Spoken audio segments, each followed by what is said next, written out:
Welcome back to another episode of Obliterated Companion. You guys, this is one I've been anticipating, chomping at the bit to speak to this gentleman. For those that are just finding the show, my name is Peter. I am one of the hosts of Obliterated Companion, Netflix's latest installment from the creators of Cobra Kai, John, Josh, and Hayden. Joining me, Mr. Kevin Kent. How are you doing, sir? Hey, I'm great. How are you? I am doing well. Inside baseball, I had reached out to you and said that I wanted to do like an episode for Veterans Day. That's something special to me. I don't know how much you know about me, but I did two serve 10 years in the Army, and I've never Awesome. spoken with somebody with your profession before. So I have many questions. First off, Chief Special Warfare Operator. This is enlisted or officer. Enlisted. I Is retired. I did 21 years. I retired as a E7 chief petty officer in the Navy. okay, yeah, Which is because I know awesome though. yeah, Thank those thanks Navy thanks for ranks. your service, by the way. Oh, absolutely. We both served OEF, Operation Enduring Freedom. I did a stint in Afghanistan in '07, Joint Task Force Phoenix 5. Nice. Yeah, Nice. yeah. So you're highly decorated. You mentioned 21 years. You're the youngest of three boys, which were all Eagle Scouts. Father, 22-year Army veteran, and he convinced you to join the Navy. Can you talk about that background? Yeah, yeah. So it's kind of weird. I was, kind of getting towards the end of high school and like you said, I have two older brothers. They were both kind of pursuing college and stuff like that. My oldest brother was in the army, and like you said, my dad was in the army. So I was like, shit, there ain't a whole lot here for me. I'm going to join the army too. And my dad was the EOD guy in the army, so I was like, hey, I'm considering doing that. And he kind of convinced me that it made more sense to join the Navy. He was like, if you're going to go to EOD school, he's like, you should join the Navy because they own the school. And I was big in the water. He's like, you'll get dive school out of the deal. And he was like, join the Navy. My mom was stoked on that because the Navy at the time they were the only ones given college credit to a lot of military service. This was in 92 when I joined. And so, I mean, you played some sports too. Were you not like really heavy into that, considered pursuing sports? Not really, not really. Like I played baseball, like junior high. I played like basketball, football, stuff like that. But I wasn't really that active. By the time I was like a senior in high school, I wasn't really that active other than in baseball. And I mean, that's not really heavily recruited in the high school I went to. There's a few guys I knew that went some area schools for baseball scholarships, but maybe only like a couple guys, and those are all like smaller schools, so no like big Division 1 athletes getting heavily recruited for baseball, other than like maybe like one stud that was in like our high school. It'd be like very hard for me to get a baseball scholarship. Have you kept tabs on him? How did he do? Yeah, actually, I think he went to minors, and he got a 4-year degree. I think he went to MTSU, Middle Tennessee State. I grew up in Tennessee. I think he went to Middle Tennessee State. His family still lives in the area that I grew up in, and I think he retired to like, or not retired, but I think he's settled in like Middle Tennessee because like I said, I grew up in West Tennessee. There's not a whole lot there in that area. And I got another buddy. He went to Freed Hardeman University, which is a very small like Christian based school. But it was he went there on a baseball scholarship, and he's back, and I see him every high school reunion and stuff like that. So good guy. Kind of worked out for everybody, sounds like. Yeah. Oh yeah. Yeah. So, For sure. so your dad was EOD. Was that always kind of it was that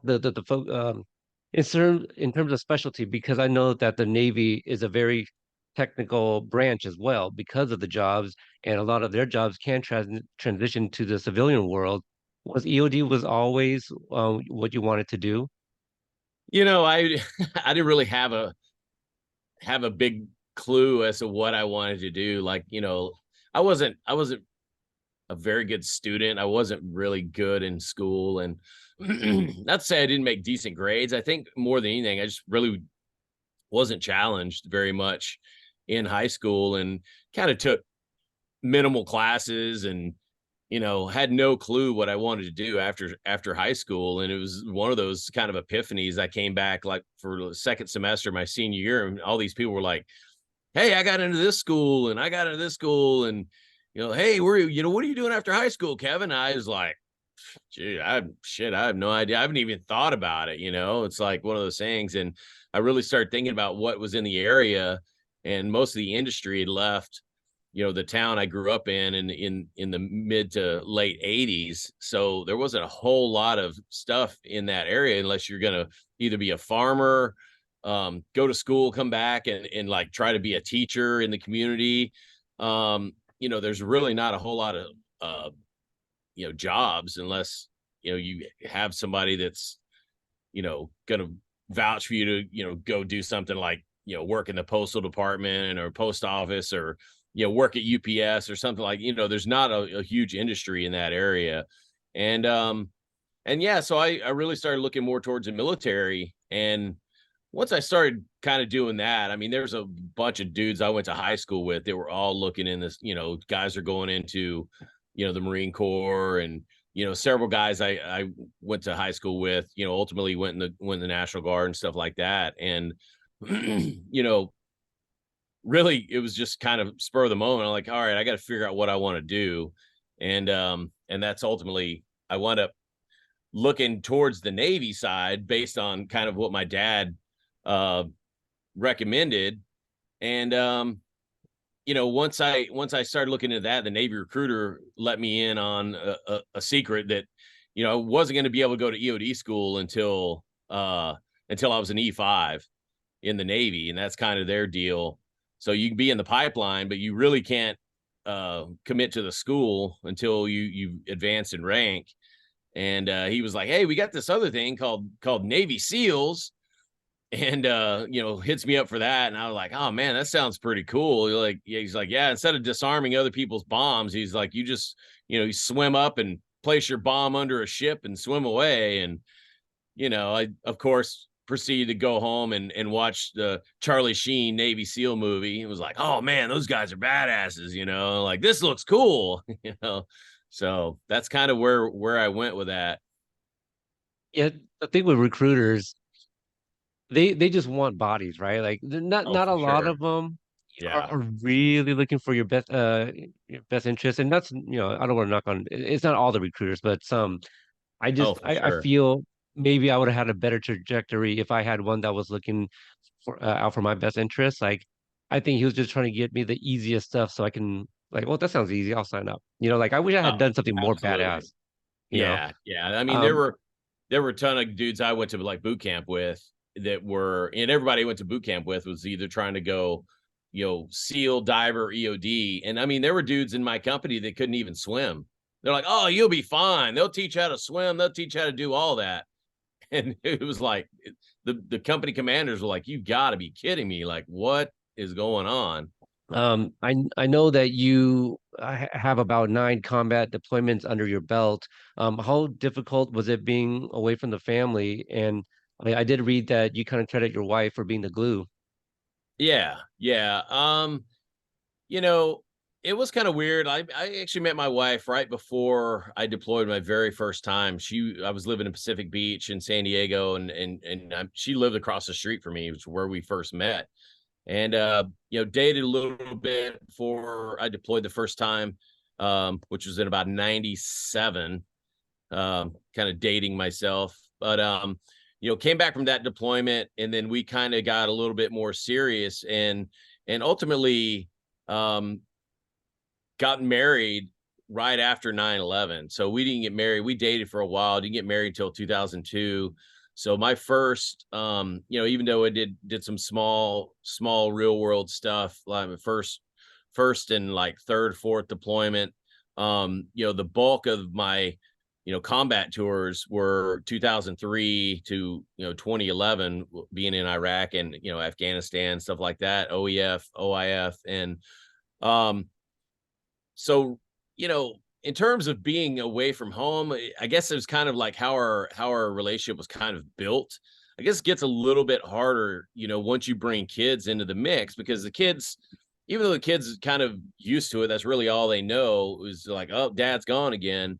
You know, um, it is a little bit different once you start realizing, like, man, these kids could grow up without a father, if something happens to me. So, obviously that kind of looms in the back of your mind. But in terms of, being trained and stuff like that, I mean, I guess it kind of, it's more back burner stuff. You try to just put that stuff out of your mind, and you're really, you're fighting for the guy to the left and right of you. You build that strong camaraderie with the guys you serve with.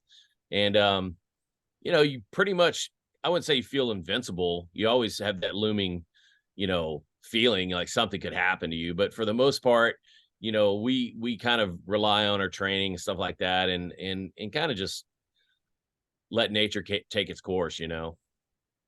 I know, obviously, I know exactly, well, not exactly what you're talking about, but there is something about putting on that uniform and, you get deployed or whatever, you kind of forget about everything, right? You got to have your mindset and kind of get your head in the game, right? For those that like sports, get your head in the game. Yeah, Um, absolutely. I, uh, I enlisted right before 9/11. 9/11 happened while I was in basic training. We were in the middle of BRM and nobody qualified that day, as you'd Wow. imagine. Yeah. Nerves, right? Yeah, of Anxiety. course. Of course. So I, I I don't even know what it was like for you guys to correspond around that time, like especially your first few deployments when in '07 we still had Microsoft Live. We didn't have no FaceTime Yeah. or Skype or anything like that. How were you guys able to communicate? Yeah, yeah, it was pretty crazy. I remember my first deployment in '97, and I was, we would still go to the exchange, and where there's a bank of phones, and I'm still, you're buying, overseas cards, and I remember talking to her on the phone outside. I remember we deployed to Guam, my first deployment, and then we would go do J sets out of there, and ultimately wound up in the Gulf my first deployment. But you know, the way things progressed, I mean, in '03, we were using sat phones to where, and they in, even our task unit, they're like, hey man, you can't be on the sat phone longer than like, 5 or 10 minutes. And so, they put a lot of emphasis on, if it's an important call, you make a phone call, say hi, stuff like that. For the most part, we relied on, email and stuff like that. And obviously progressing through the years. I remember, I think probably one of the first deployments, I think it was in Habaniya, Iraq, like '06, '07. That was, I think, one of the first times where I really remember being able to like get on like a Zoom, or not a Zoom. It was, webcam, and actually be like, hey, and we had like desks, or, little desk built, and they had like 3 or 4 computers. Realistically, stuff would shut down all the time because we're sucking up so much bandwidth. But for the most part, I think '06, '07 was the first deployment I did where actually you could do this. Everything else was kind of email, or we'd get on a red phone or something and call back to the States, and a VoIP phone, stuff like that. But yeah, pretty crazy technology now. I mean, I'm sure dudes overseas can live stream on their phones, Oh which yeah, was yeah. E- amazing. Especially with social media, right? All the different platforms that allow live calls and things like that, and Yeah. Wi-Fi. So yeah, things have changed for sure. Yeah, also shout outs to the missus, yeah, I just remember everything that my wife went through without me, and we weren't even married yet at the time. And one of my favorite movies is We Were Soldiers. That's one of the few movies that actually shows the family unit back at home and what, a lot of them went through during that era. So, Yeah. um, Yeah. uh, getting out of the Navy, obviously you were well, not obviously because not a lot of people know, but you also instructed in the Navy as well, and now you're instructing actors on becoming soldiers. Um, is there like a balance you have to find, and like some sort of training where you have to remind yourself these are actors, these aren't people trying to become soldiers, these are people like playing the part. Is there like a Yeah. fine balance you have to, so that way you're not like getting on them like you would as a Oh, regular soldier does? absolutely.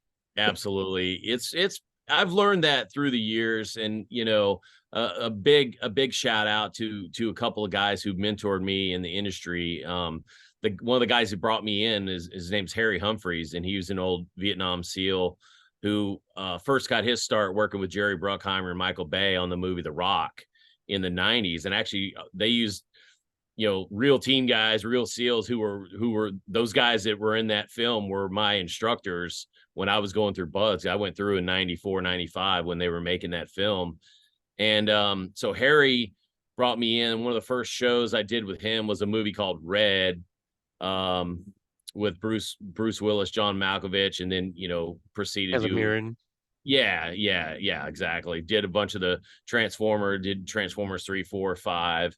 Um, and Harry bringing me in was more, kind of going along with kind of what Michael Bay's MO is like. He likes to have that realism. He wants to have, real deal guys to look the part. Um, and then I slowly kind of, Harry took me under his wing, and I started doing more and more stuff with him.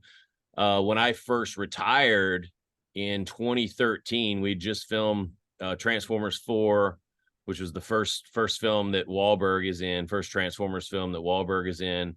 And we started doing this show for TNT called The Last Ship, which was we filmed up in Culver City. And Harry kind of let me kind of make my bones on that show, and like kind of learn how to be a technical advisor on that show. And at the same time was, gave me enough rope to kind of hang myself, so to speak. And I was, my last 2 years was I was teaching SEAL students how to shoot and how to do basic small unit tactics and stuff.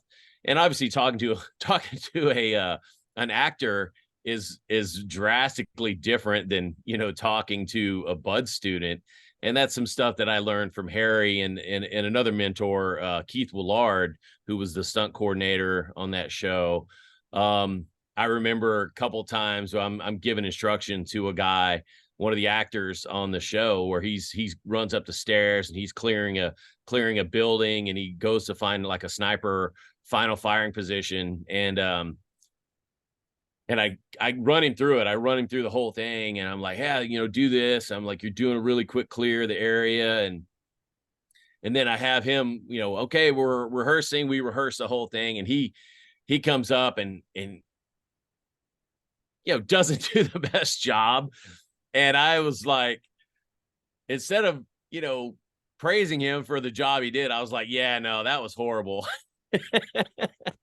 And I remember, like, it was, if Keith or Harry had been drinking something, they would have spit it all over the set, because they were just like, oh my God. Like, they pulled me aside. They're like, bro, you cannot say that. You cannot, he goes, the actors are really putting themselves out there. And I've been in front of the camera a few times, and it's very daunting, even for somebody who's classically trained, people who've, done this for a number of years. I mean, you're putting yourself out there, and you're in front of the camera, and you look back at this camera and you see, some of these sets, there's hundreds of people just sitting there staring at you. It's kind of overwhelming.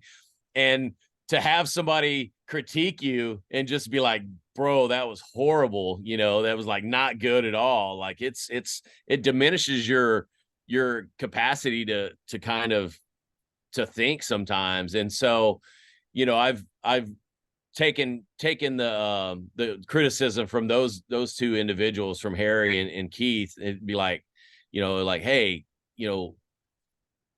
realize they're not true, they're actors. They're not, they're not real SEALs. They're not guys who are legitimately going to war. And sometimes I do have to put that on myself and go, regardless of how these guys did. I mean, they're putting themselves out there. They're making themselves available for the criticism, and they're putting in the work. A lot of these guys, they come to me before a lot of these takes and go, hey, what if I throw a mag change in? Or hey, what if I do A, B, C, or D? What if I do this? And how does this look? And for guys to seek me out on a set and just go like, hey, give me both barrels, because they want that realism, they want to look great.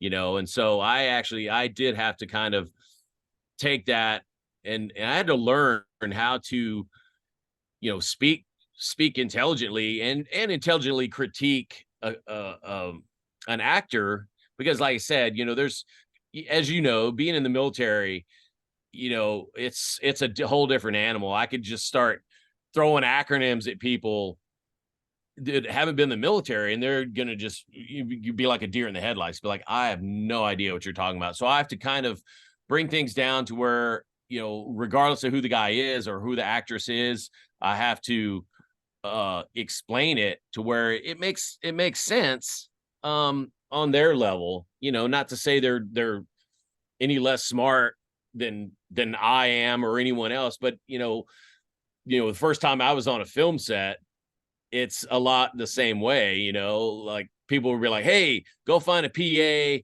at the AD trailer, make sure you fill out your start paperwork and stuff like that. And I was sitting there, looking at people going, what the hell's a PA? What's an AD?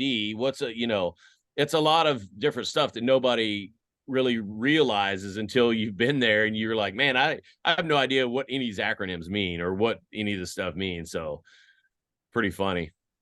I know exactly what you mean with that, the acronyms for like what I do. I talk to a lot of people behind the scenes as well, and sometimes I remember the first time somebody used PA, I immediately thought public announcement. Like nobody's thinking like um see, now I'm kind of blanking on what it's called, something assistant, production assistant. Production assistant. Yeah. Yeah. Yeah, so like it just never occurred to me. So like when people were throwing those around, speaking of me, I'm like, I'm not in the industry, so sometimes I have to Yeah. look things up or just kind of ask. Yeah. We can kind of transition into Obliterated as well. One fun fact here, you mentioned Mr. Humphreys, Harry Humphreys, was it? Yeah. Harry. The Rock. Uh, there was an exchange on Twitter with my co-host Watch Party and Zach Robinson, who is one of the composers for Obliterated, and he had mentioned that the sound that they were kind of going for was like a early Hans Zimmer a la The Rock.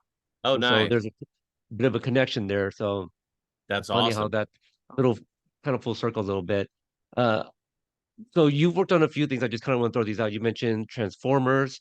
Um, Also, you worked on Amazon's Jack Ryan Uh-huh. with John Krasinski and 12 Strong. I like 12 Strong a lot. So, Yeah. Yeah. that one I credit as looking realistic with my experience. And Right. that's Right. one I like to watch. I spent most of my time in Afghanistan in Kabul. Made a few runs to Bagram, supply runs and things of that nature.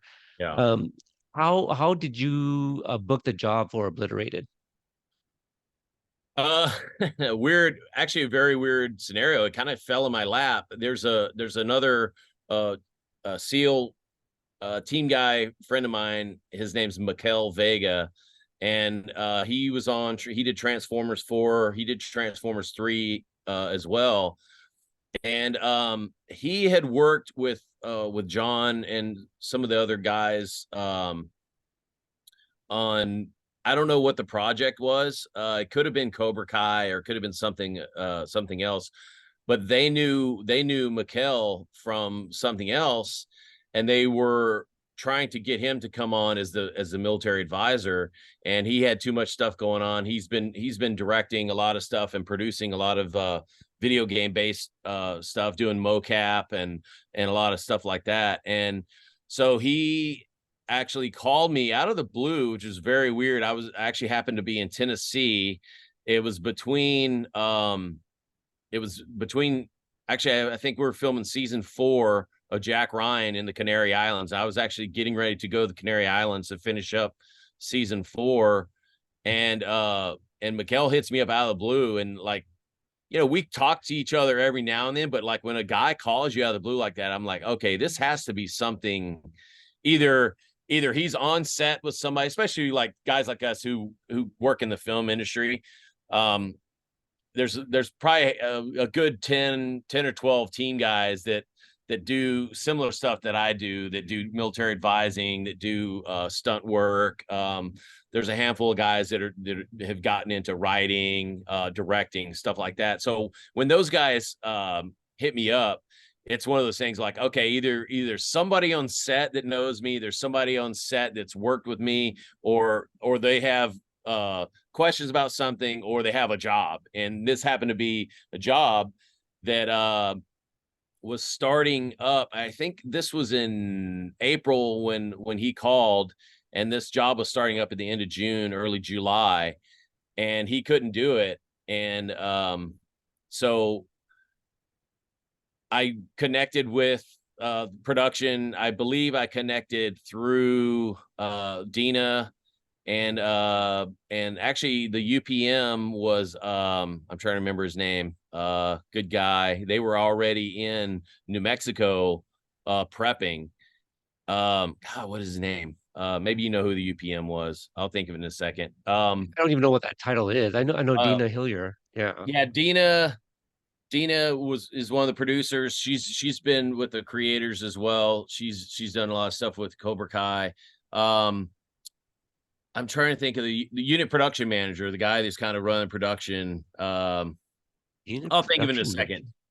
Yeah, I basically started talking to him, and they're like, "Hey, we want to bring you on board to start training people." And he sent me, actually, back that up before any of that. They sent me the script, and because I hadn't committed to it yet, because it was so weird. We shot season 3 and 4 of Jack Ryan kind of back to back. So I had essentially been living in Europe for a year. This was all post COVID. This was 2020. Yeah, 2022 was when I got the call for this. So this was last year, about a year and a half ago. And I was finishing up Jack Ryan, and I'd literally been out of the country for a large majority of time. And it was actually kind of looking forward to the summer. And the wife was like, "Yeah, you know what? We need to take a vacation somewhere." And my boys were graduating, getting ready to graduate or start their senior year. I have twin boys that have actually were child actors, which is a whole nother story. But I have twin boys that just started college this past year, so they were going to be going into their senior year. Our daughter, who's 14 now, she was going to be starting her 8th grade year. And I, hadn't spent a lot of time, as a parent. Essentially, Gabby had been taking up the slack for about a year. They came out and saw me in Greece and hung out for a couple of weeks. But I was looking forward to the summer. Like, man, I've been kind of going at it, and didn't know that I wanted to take on another a series. And they sent me the script, and I started reading it, and was just busting a gut. I mean, it was friggin' hilarious. And I'm like, man, this is actually, and I'm pretty sure I read most of the script on the flight from the States over to Canary Islands, where I was going to start working. And I was reading this, just dying laughing for some of the stuff. And I don't know if I'm allowed to say this or not. You can cut this out if you want, but instantly what made me think of, like, I don't know if you saw that the movie that the creators from South Park, they did. It was called Team America, and it was Yeah. like puppets. It reminded me of, I'm like, this is a live action version of friggin' Team America, is what it reminded me of. Because I don't want to give away any spoilers, but you got people that are, they're fighting one another, and there's the jealousy aspect of it, and you got people on the team hooking up with one another, and you got all this random ass shit going on. You got them, trying to keep each other from, killing one another. At the same time, they're battling, all these other people. They're like trying to, kill terrorists and keep the shit out of the state. So that's kind of what it reminded me of. So, instantly, I was kind of stoked. I'm like, dude, this is going to be a good series to work on. And I didn't even know who had been cast for any of the roles or any of that, and I started giving. I was basically told my manager, I'm like, yeah, let's do this, and and figure out everything. I started like right away. I started writing notes, and you know, obviously when I read a script, I'm like, yeah, nope, that's not gonna work. That sounds weird.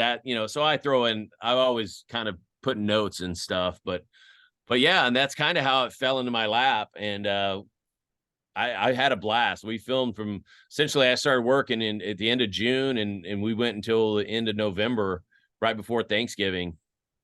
Yeah, it Great. is a lot of fun. I think you were vague enough that I should be able just to leave all that in. Um, in my mind, just because I have a decent pulse on these guys and the things that they have done and the things that they love, I kind of looked at this as kind of like their version if they were able to do like a modern day police academy.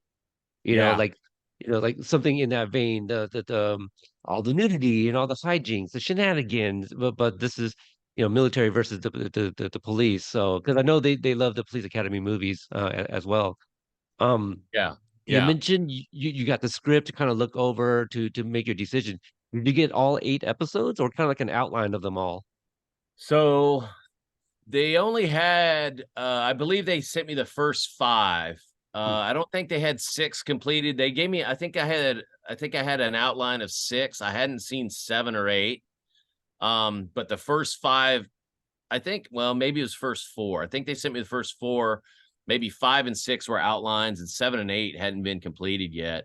And which was amazing because after I read first four, um, even before we started rolling cameras, there's stuff that changed in those first four that drastically impacted the rest of the show. Certain characters, um, that certain things came to fruition, like episode 7 and 8, when you or even 6 through 8, you start seeing stuff. You're like, holy shit! Like when you read like first couple episodes, there's characters in there Oh, that kind of evolved and had a really good arc throughout, but evolved towards the end of the show. That I don't want to give away any spoilers, but there was some really good stuff. I was like, holy shit, that what a plot twist that was, that yeah. didn't see coming. I was like, wow, that's pretty cool, Yeah, for those that followed these guys on Cobra Kai, there was a lot of things that we didn't see coming as well. So they craft story very, very well. Let's see here. And the guy I was trying to think of earlier was Kelly Manners. Kelly Oh yeah, I Manners don't. was he's a producer, and he's the guy that I started dealing with initially. I was like, very good dude. And he was a former Marine, and Oh, okay. a very, very good guy. He always had a lot of Marine Corps, sayings and stuff. It was pretty funny whenever I Yeah, first started kind of dealing with him. not gonna lie, I miss it. I have a friend that I just visited over the weekend. Him and I we were on active duty together, Fort Riley, Kansas, 20 years ago actually. Oh wow, And we, Riley. yeah, we had this joke where we only link up like once a year and just talk over the phone and we never miss a beat. We talk more than that, but that's kind of our joke. But um, yeah, just one of those things. I pick up the phone and it could be a few months and we'll just, catch up. So, we got those buddies. Um, if let's see here, so you give like your you serve as a military advisor on set and you give your advice and things of that nature, but it ultimately is the filmmakers that decide whether or not to take those advice from you. Yeah, yeah. Absolutely. And I actually I got a note too about Fort Riley, which was very, very weird. After I was born in Greece. My family, we moved to Fort Riley. My dad did 2 years at Fort Riley before we went back to Germany, which was very, very weird when you said Fort Riley. But um yeah, Maybe so this was meant to be. This yeah, right. So so you crazy. All the 6 degrees of separation. But yeah, it's kind of weird. And I think, being a military advisor on a set, it for me, I kind of obviously I've evolved, and every production I do, I learn a little bit more, and I kind of to some respect, some of these things I do, I have to kind of pick my battles because I look at certain things, and I mean, every single scene or every single thing that happens on set. Obviously, I don't want to be in the director's ear and be like, oh, well, we'd never do that. So I kind of have to present certain things, you know, and if they're not taken, they're not taken. A lot of stuff is just kind of thrown out there like a grain of salt. And it's the same thing too with actors. If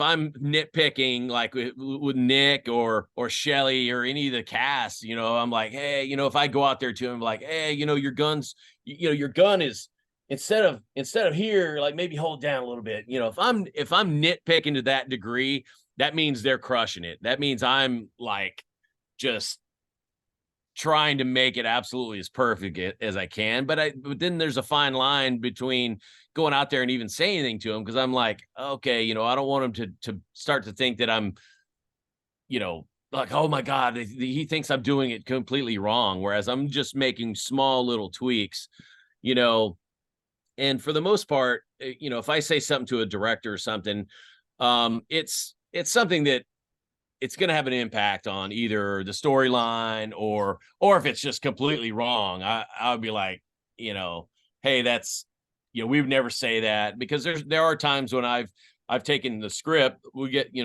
I gave notes at the beginning of the script, and then the day of when we're filming, because I mean, this show moved pretty quickly to a point between, finalizing scripts and actually shooting, and even the shooting script sometimes is being revised. You're getting stuff. So even I try on the day of, I'll get a one line or what do you call it? I'll get a set of sides, is what they're called on set, Right. where they're the second AD will hand me sides, and I'll go through there, and there's even times where, I'll go to whoever's directing and go, hey, I remember something that the CIA director called, I believe it was Shelley's character, or maybe it was Shelley said something reverting to, I think it was Nick as the tactical lead. There was a line in there that I was like, hey, maybe she probably wouldn't call him that. She would probably call him a tactical lead or something like that, because overall she's the OIC, or she's the in charge person, and he's he's the tactical lead, which is kind of what we call our guys, or we call them the senior enlisted, because in a SEAL platoon um we'll have our senior enlisted, which are the guys who've probably done more deployments downrange, probably know the most about tactics and stuff like that. And then you'll have an officer who's overall in charge, and they're thinking more big picture stuff. You'll have your officer who's probably only done a couple of deployments downrange, so maybe doesn't have as much of a tactical acumen as the senior chief does. So that's kind of ran the same. This show is like not the same as a SEAL platoon, but similar attributes. So there are times when I'll go to the director and be like, yeah, I've changed this, I've changed that, and luckily, having the first couple episodes where the writers and creators actually are directing, to where they don't have to go to production, they don't have to go, hey, is this Ryan? I mean, there's times when on Jack Ryan or other shows I've been on where I go to the director and be like, I don't know that I would say that, I would maybe do this, and the director would be like, well, what do I do? Like, I need to ask so and so, to where it got to a point where and I did all 4 seasons of Jack Ryan, so I have such an in with John Krasinski and the major producers on that show, Allison Seeger and Andrew Form. They would essentially, it's like, hey, just listen to what Kevin's saying. He's kind of got carte blanche to kind of, if it's wording, if it's something that involves the script, then he knows what he's doing, type thing, and they kind of just let me run with that. So it's one of those good things where you have directors that trust you, you have producers and stuff like that trust you. It makes my job easier, and also it makes it easier for me to approach them and and make adjustments, because if every time I go to somebody, I go, hey, this is a little off, and the way that they move through there, they could maybe do it a little more fluid, or they could maybe do A, B, C, or D. Or there's been times when a director maybe might not be an action director, maybe looks at me and goes, hey, how would you choreograph this, set this up to make it make sense?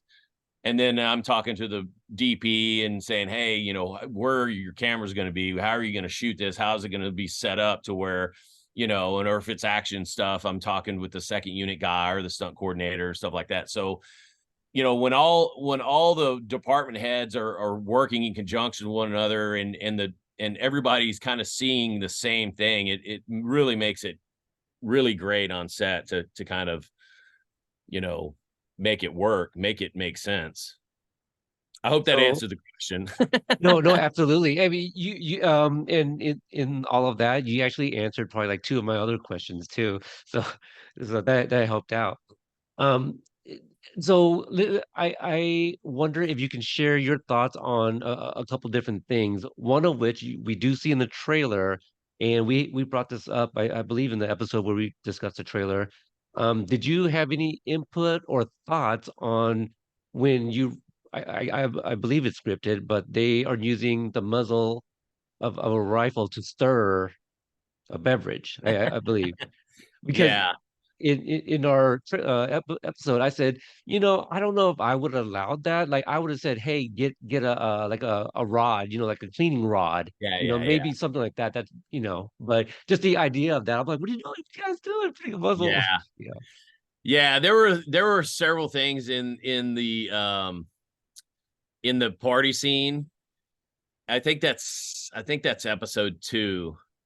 The end of Where the first Yeah, episode. it might be end of first, yeah, where they're partying, and the way that was shot, there was so much stuff that was kind of everything wasn't necessarily shot in order. So some of that stuff I see it and like, I go, well, at this point, is the whole crew like completely shit house? Is everybody on drugs at this point? Is everybody, a little out of their mind? And so, a lot of that stuff is just kind of like, they're stern, Fair. stern is like, it doesn't really change the storyline. Is it proper? Is it correct? Like, probably not. I mean, if that shit was happening in a SEAL platoon, like a SEAL party, like, yeah, there would be people losing their marbles going, dude, we would never do that. And be like, whatever. It doesn't really affect the storyline. So, and it's funny, Yeah. I mean, shit, there's a friggin' camel walking around the damn place, so it's not like that big a deal. No, it's not. It stood out to me, and I just thought it was funny. I was like, I want to ask somebody about it, and I told my co-host, I was like, I'm going to get an answer. So, and there it is. But the other thing I kind of wanted to ask you about, and you brought this up earlier, actually. This is a leadership lesson that has helped you, and what it is praise in public and chastise in private. And Exactly. so I won't get into full details, but there is a sequence that we see somebody, an OIC, uh, call out somebody junior to her in Yeah. in front of everybody else. So when that scene was playing out, I go, "Oh, that's a little unprofessional." I feel like she would have had him off to the side and say, "Hey, this, that, and the other thing," but also to kind of answer that, or I guess to in my headspace, I'm thinking, "Oh, okay, well." For this scene, they're probably saying like, "Look, like shit's getting real. You need to be listening to what I'm saying. I don't have time for your games." Is kind of like, okay, I'm okay with that. Did Yeah. you have any input on that sequence at all? Yeah.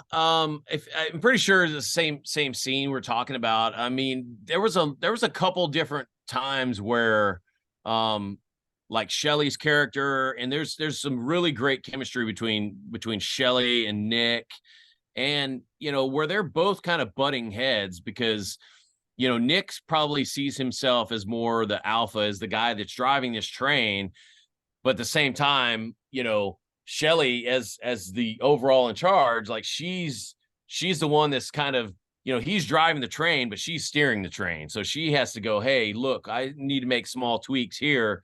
And that is some great conflicts there to where it makes sense because she probably hasn't been in charge of a team like this in the past. So, she's learning and kind of making her way as a leader as well as everybody else is kind of trying to find their niche in this group. So I think it's one of those cool moments that kind of shows who, kind of brings out a little more character aspects to these actors and actresses in the show. And it kind of which is great. I know when I first started giving notes for some of this stuff, like some of these roles weren't not role, but some of the people's responsibilities and stuff like this in the show, they weren't really defined yet. Like we were still kind of finagling with like, okay, who do we want to be what? We want this EOD guy to, what branch of the military you want these people to be in and stuff like that. And, ultimately I'm glad that the direction that we went with some of this stuff, because I was giving notes with some of this stuff. I was like, it would make a lot more sense to have, an Air Force cat who's flying a helicopter. You have an Army EOD guy. And that was that kind of patterned after my dad, actually, who was an Army EOD guy. You have your Trunk and your Nick as SEALs. You have your NSA techie girl. You have Sniper. your Gomez sniper, who we made a Marine Corps person. So I think all the characters kind of gelled in that respect, and I actually thought it made a lot more sense to have these people as all branches of the military, if nothing else, just to give the audience somebody else to root for. I'm sure there's going to be a shit ton of Marine Corps, of jarheads that are going, oh, we never have a Marine Corps female sniper. That blah blah. That's bullshit. Like same stuff. Same thing that I would be arguing about. Like, well, there's not any Navy SEAL females, or the CIA is probably going, oh, there would be a male case officer that's running this team. We wouldn't have or whatever the case may be. Everybody's gonna have something to complain about. But I Sure. think ultimately it gives everybody somebody to root for as well. We got all the branches are kind of covered. You got your Army, Navy, Air Force, Marines. Guess we could have put a Coastie in there. Could have made Yeah. Trunk. Could have made Trunk a Coastie, which would have been great, because they say Coast Guard, they don't let anybody in the Coast Guard that's under 6 feet tall. Did you know Oh, that? I did not know. Yeah, that way if their boat sinks, they just walk to shore. But Air Force kind of similar, right? You can't be too tall for the planes. That was a joke. I was You know, kidding. um, Trunk and be, obviously is a very tall individual. yes, very tall. But we won't get too much into it. But I feel you could probably no, maybe not. I'll leave it alone. I recently spoke with Frank Homer, costume designer, who Mhm. also worked on Cobra Kai. Yeah. And very nice things to say about you. Can you talk about like your relationship with Frank and some examples where you two collaborated on something that was wardrobe related?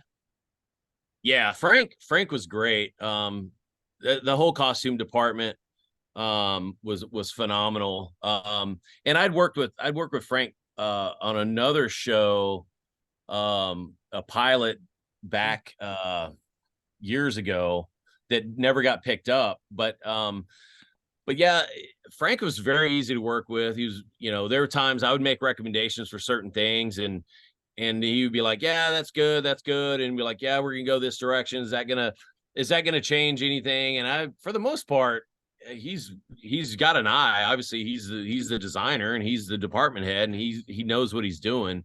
Um, I don't think there were any times where I was like, well, I think with the exception of maybe, I think it was the first or second episode where the whole crew is in the hangar, and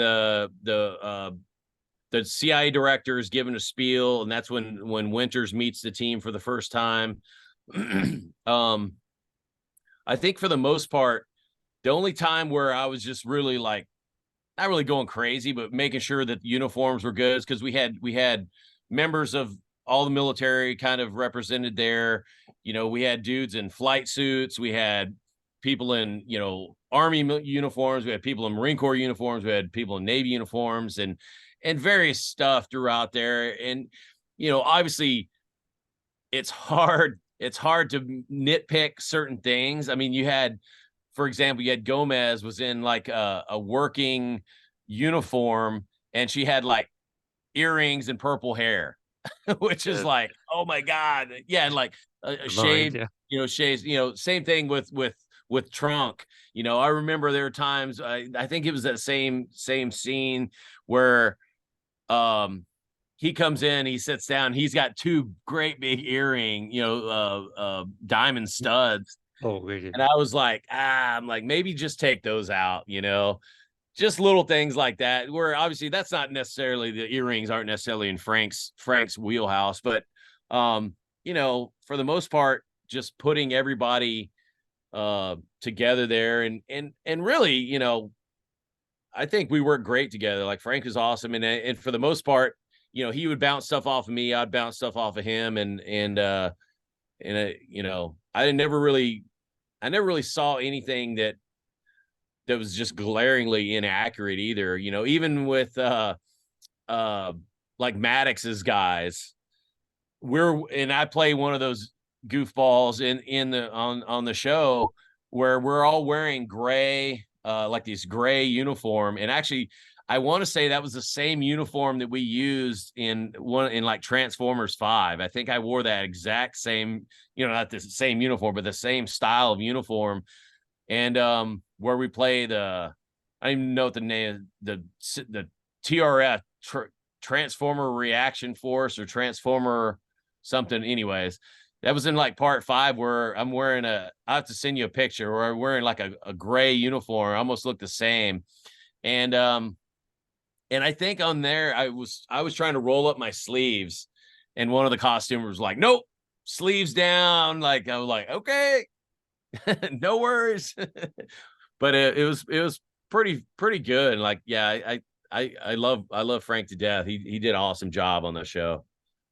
He really did. I love all their civilian wear. They all of their look is very unique to them. Um, we kind of backtrack on Trunk real quick. This is something that also stood out to me. You would know better than me with all of your deployments. And Trunk has a big beard, and in my experience, like the guys with the beards, they have like a shaving profile, so they're able to grow that out. Yeah. And is there something with like certain missions you can also grow it out to kind of blend in with civilian things like of that Yeah. nature? Yeah. So for the most part, and a lot of the special missions units, like for us, SEAL Team 6, or developmental group, and even like Delta, guys like that who are part of JSOC, um, as part of special missions unit, or like basically tier one units in the military, that basically, I mean, and for years you had guys that were going to Afghanistan, every 3 to 6 months, 3 to 9 months, where they're constantly rotating in and out of there. Um, those guys just kept beards, and it's a huge, more respect thing. And in terms of just kind of, um, if anything, like not fitting in, I think being over there and not looking like your military, because a lot of times when guys are operating over there, they're not necessarily in uniforms, and they're not, they're doing a lot of low pro movements, where you may not be in a military vehicle, you may be in a thin skin, uh Ford Ranger. Toyota truck, where you're driving around, and you need to kind of look scruffy. You need to kind of blend in over there, and not kind of stand out like a sore thumb. So, um, you know, uh, groups like that, kind of have a lot of leeway to kind of grow their facial hair and look certain ways and dress certain ways. And even back in Vietnam, where you had team guys that would grow their hair out, and guys were wearing Levi's jeans and kind of what they wanted to wear to what they felt like worked the best, in that environment, in the 60s and 70s. So it goes a long way towards gaining the respect of your the COs of these units, to kind of give these guys latitude to kind of let them do what they want to do, as long as they're successful. Obviously there's kind of a fine line there, and that's kind of where I was going to with, these guys are coming in out of the field, your Trunk and your Nick, your Nick Zano guys, your group that's been not necessarily operating together, but operating in kind of the same environments. You're bringing Gomez in, and bringing, your Tommy Howell. You're bringing your guys. And even Tommy was kind of funny. Like, he's sitting back there, he's got a big scruffy beard, and his hat's turned around backwards. And I was like, God, I'm like, man, there's a fine line between looking like you've been downrange for a number of years, and between just looking like you just really don't give a shit, because I think they had Tommy's rank as like an E4, E5, where he's like I think he's E7. I oh, think was it's he? second first class. I believe so. I Oh, think it's three maybe, buckets, two yeah. It's chevrons. kind of funny. Because I was like, man, like, what was his rank? But you know, those guys are given a lot of latitude, and that's kind of what I was kind of uh struggling with, because some of the, obviously, you have to film a certain way, and we didn't have time to shave everybody, and then the rest of the show, guys are trying to put beards on and stuff like that, and they wanted a certain look to how everybody was going to look for the rest of the show as well. So really the only way we could have combated that was to film episode 1 at the very end, and like make everybody clean shaven, and put everybody in like a dress uniform and stuff like that, to where that would be the only way to kind of do that. But at the same time, if they're bringing guys in, according to the storyline, they're bringing guys in for this special unit. They cleaned up a little bit in their uniforms. They weren't wearing dress uniforms. They were still wearing like their working uniforms, which is a little more allowable to have guys, in beards and stuff like that, and have guys a little bit off. So I think it worked. No, most of it looks great. I think the backwards hat, like even he fixes it forward during the brief, and so like yeah, those little details I pick up on them, Oh, So for sure. For yeah, it's much sure. appreciated. So the a couple more things here as we get ready to wrap up. Were the team, were they put through like some sort of like basic training prior to filming? Yeah, yes and no. We tailored the training. I came out there, I want to say I came out like a week. No, it was like, I think I was out there 2 weeks before we actually started rolling cameras. Um, and I started training. I remember first getting out there and just trying to set up an area to train. And obviously, for me, I want it to be as real as possible. I want to put the guys in costume, and I want to get guys manipulating their weapons a certain way, and um to try and get everybody on the same level was kind of difficult, just because they really only need to look, tactically proficient. You want them to look tactically proficient throughout the whole series, but realistically, after episode 1, they've been drinking and they're a little off kilter, and so they may or may not necessarily do everything the proper way, just because of all the shit that's in their system. So I wanted to make sure episode 1 that we nailed everything. So really putting an emphasis on Shelly with a pistol, because I knew, when she was coming in, she's going to be coming in through a separate way, versus the way that, Trunk and Nick and all those guys enter. Whenever, I don't want to give away too many spoilers, but entering in to the penthouse and taking down threats and stuff. So just making sure that especially Nick and Trunk, they were manipulating their weapons a certain way. Gomez, obviously, she's a sniper. She's predominantly behind a big gun, normally, several hundred meters away. And it's kind of funny too, because I remember the first couple days we started weapons training.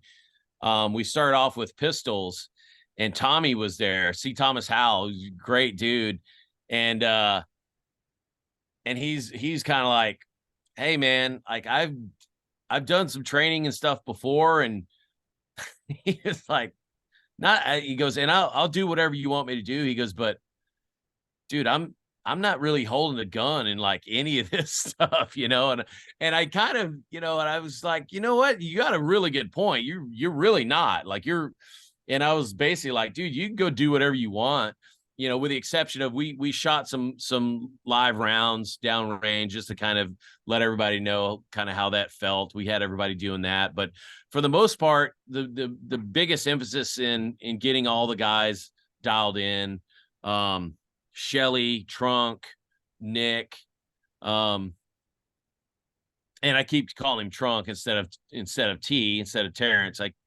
I guess I should be calling them by their character names, but it's kind of crazy going back and forth. But for the most part, I would train Paola, who plays Gomez. I would kind of train her on her own and really getting her set up behind the gun and how, make sure she's set up and really, get the scope dialed in. And the rifle that we had was a chambered 338. I think it was Accuracy International that was chambered like 338 Lapua, which is a big gun. I mean, for her, I mean, she's a very small individual. There's a lot of things to manipulate on the stock to get her cheek weld where it needs to be, to get her eye relief on the scope, and really just to kind of to squelch anybody that's going to be critiquing her. I know, as she's a Marine. She's already going to be taking heavies from all the dudes just because she's a female. There's not a lot of female scout snipers in the Corps, if any. I'm sure there are.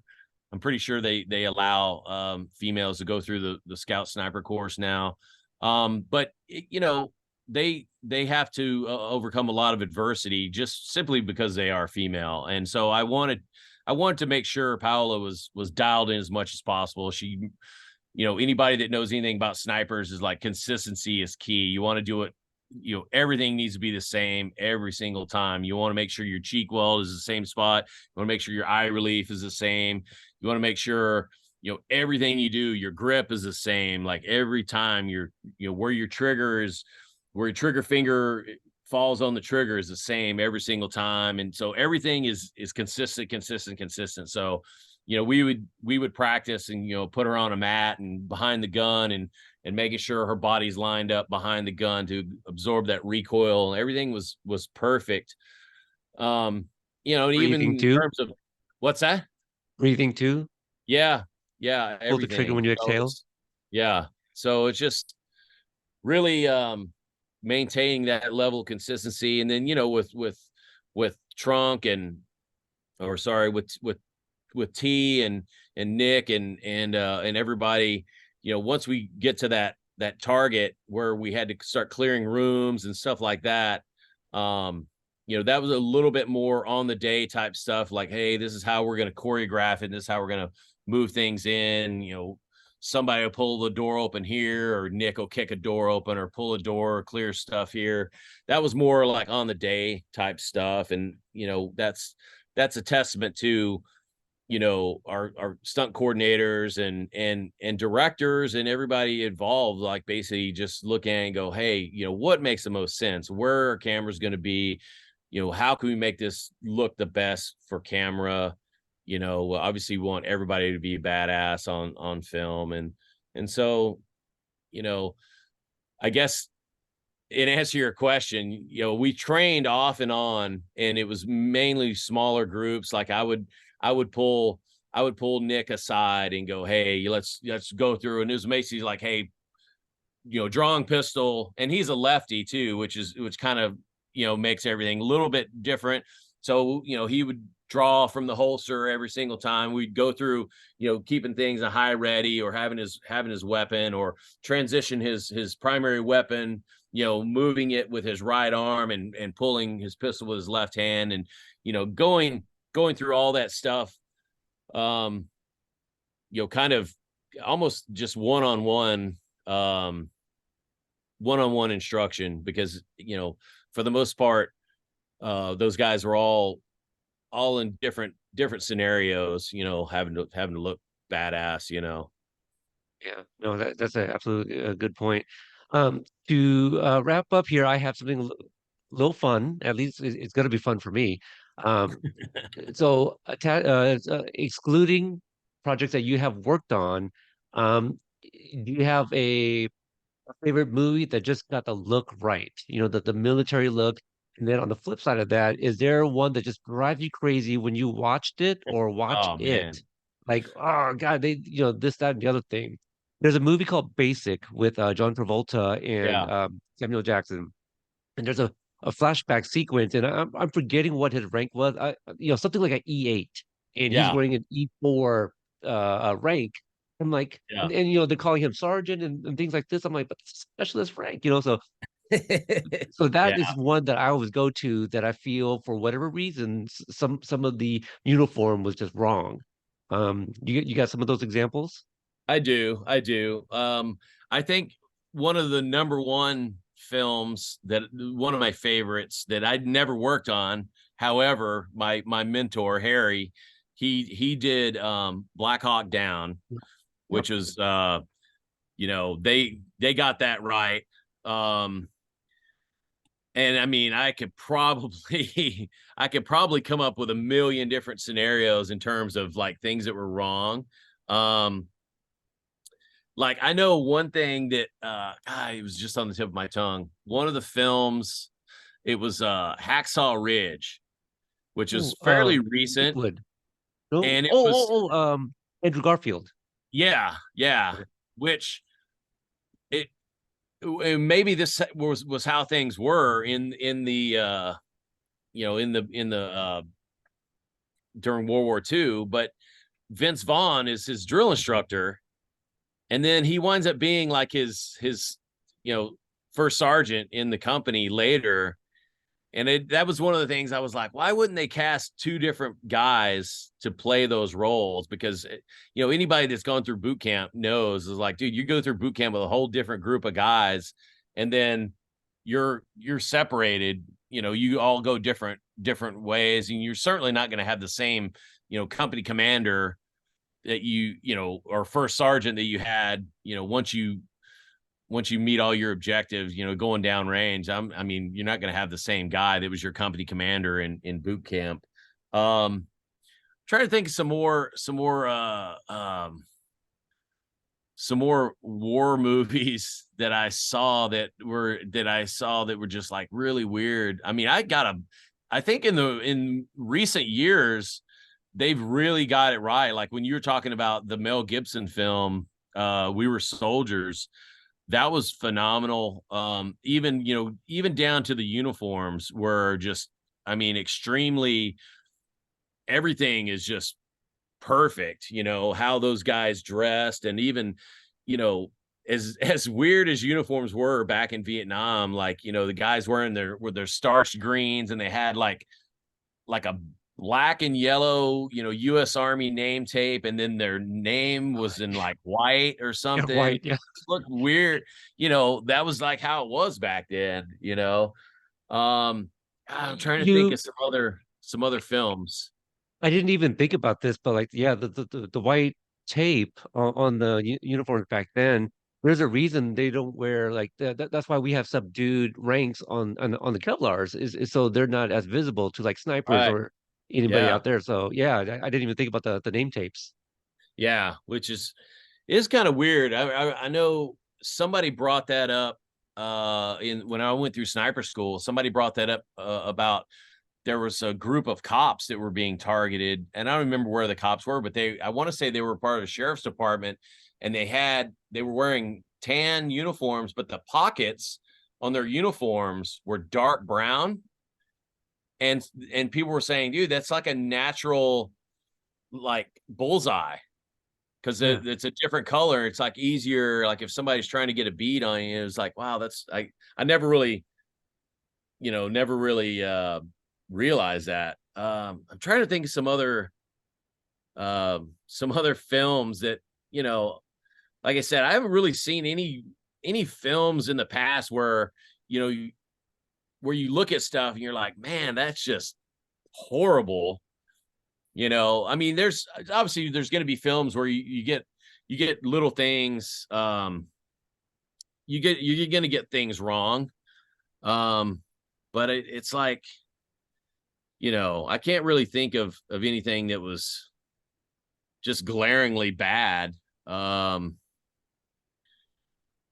yeah, Oh yeah, no, that's fine. That Hacksaw Ridge one, I think you got one of each. Um, yeah. So again, I mentioned at the top of the episode, this is going to be like a special Veterans Day release. I would imagine November 30th, you'll probably have some stuff that you might be able to share during production. If you allow the interactions, where can people find you on social media?